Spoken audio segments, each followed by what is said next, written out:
আগামীকাল 15ই আগস্ট 2025 ইংরাজি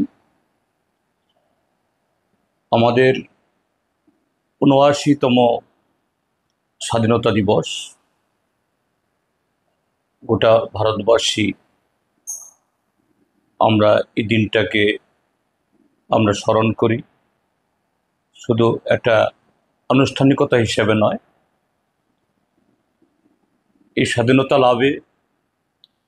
ব্রিটিশ বিরোধী সংগ্রামে আমাদের পূর্বপুরুষদের হাজারো মানুষ যারা আত্মবলিদান দিয়েছেন, জীবনকে উৎসর্গ করেছেন, তাদের স্মরণ করি। এবং তার সাথে স্বাধীনোত্তর ভারতবর্ষে বিগত ৭৮ বছরে আমাদের এই দেশকে, আমাদের পূর্বপুরুষ স্বাধীনতা সংগ্রামীদের তাদের স্বপ্নকে বাস্তবায়নের জন্য আমাদের এই দেশকে এই জগৎসভার শ্রেষ্ঠ আসনে সমস্ত ক্ষেত্রেতে শুধুমাত্র আমাদের দেশই ভারতের বর্তমান ১৪৪ কোটি মানুষ তাদের কল্যাণে নয়, আমাদের দেশ যাতে সারা পৃথিবীর যে মানবতার যে মানুষের আহ্বান, বিশ্ব নাগরিকের তার যে প্রয়োজন, এই বিশ্বকে ঠিক সেরকম একটা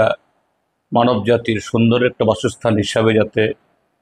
আমরা একটা পরিবারের মতো বসবাস করি, সেই জায়গায় আমরা ভারতবাসীরা সেভাবেই আমরা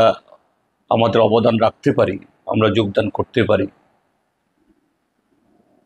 সেই লক্ষ্যে যারা কাজ করে গেছেন আমরা তাদেরকে ওই দিনে স্মরণ করি। এই দিনে আমাদের শপথ গ্রহণ করতে হবে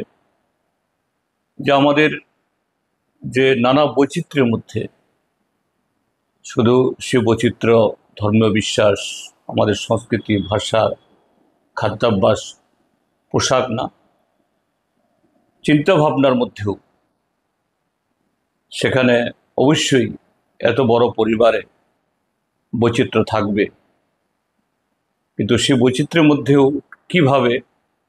আমরা একটা জাতি হিসাবে, একটা দেশ হিসাবে ঐক্যবদ্ধভাবে আমাদের পূর্বপুরুষদের তাদের যে আকাঙ্ক্ষা, তাদের যে কল্পনা, তারা যেরকম একটা জাতি চেয়েছিলেন, একটা ধর্মনিরপেক্ষ, গণতান্ত্রিক এবং মানবিক সমস্ত ধরনের যে মানুষের প্রয়োজন, ইচ্ছা পূরণের একটা সক্ষম, সেই হিসাবে আমরা যাতে আমাদের জাতিকে ঐক্যবদ্ধ রাখতে পারি, একতাবদ্ধ হতে পারি, যারা এর বিরুদ্ধে এটাকে দুর্বল করার চেষ্টা করে তার বিরুদ্ধে আমরা সোচ্চার হতে পারি। আমাদের শপথ এই দিনে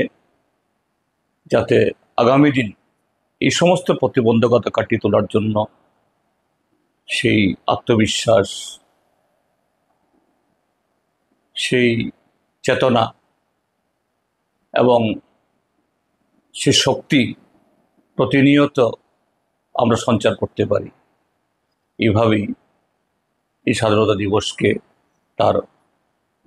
৭৯তম দিবসকে আমরা উদযাপন করব। এ উপলক্ষে